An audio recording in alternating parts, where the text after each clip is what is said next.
What an important day for me.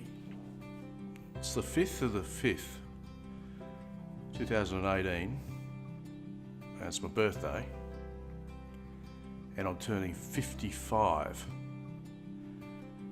and I'm starting to talk on the internet, and I'm going to post this at 5:55 p.m.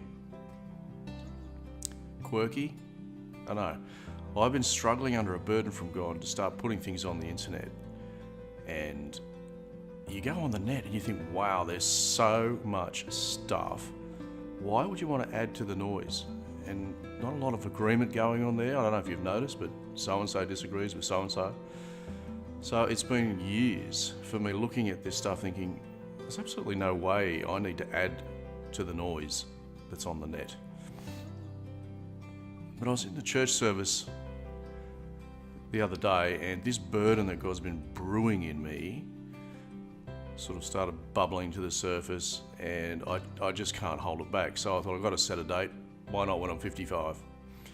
5th of the 5th, 5:55 p.m. Okay, so it doesn't really matter who I am.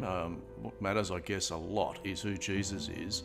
And I'd like to put out there a verse that I heard in the church service, and it's from John chapter 14. It goes like this. I think it's verse 25. Jesus says, "These things I have spoken to you while I am still with you. But the help and bring to your remembrance all that I have said to you." As I was reading that, I thought, there's the burden I've got. Our generation is pretty good at hearing some of the things that Jesus said. But what about the challenge of all? So I thought, well, if I'm going to start somewhere, why not actually speak about all the things that Jesus said and maybe did? He was pretty passionate about the stuff he was saying and doing, because he said, it's not my stuff. I'm getting this from Dad. And his mission was to basically do and say everything that Dad had said for him to do and say from heaven to earth. And the Holy Spirit's job is to remind us of everything that Jesus said his Dad said.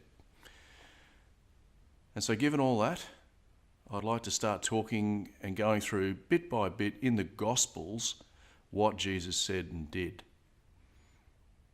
I think you'll find that we spend a lot of time puddling around in a lot of what Jesus' disciples, his followers, his mates said and did. That would be Paul and Peter and John and everybody else. And sometimes we forget where they got their stuff from, and that's from Jesus. And you find that stuff in the Gospels. So I'm going to start in the Gospels, and I'm going to try and be faithful to get it all out. I'm just going to try and be faithful to get it all out, rather than pick and choose the restorative and friendly and kind and compassionate and salvaging words and deeds of Jesus, because he does so many of those. I think they're getting a fair amount of airplay in our generation, but my concern, I guess, is just make sure that we're getting all of it, because the Spirit of God is very, very keen on us hearing all of it. So with that said, I've decided to start in the Gospel of John, because there's no one here to argue with me about that. So I'm going to start in John. It's a bit of a favourite for me. And at the start of it all, John gives this amazing philosophical stuff about who Jesus is, and it'll do your head in, really do your head in.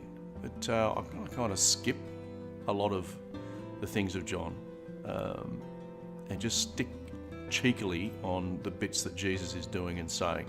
So that might skew the context a little bit. I appreciate that.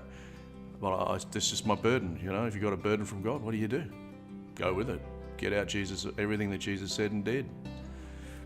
All right. Well, with all that said, I'll get on and we'll start looking at John. The first 3 chapters will be my start point. I'd like to just do them maybe 5 to 10 minute slots, just bite-sized pieces, and we'll see how we go. See you in the next episode.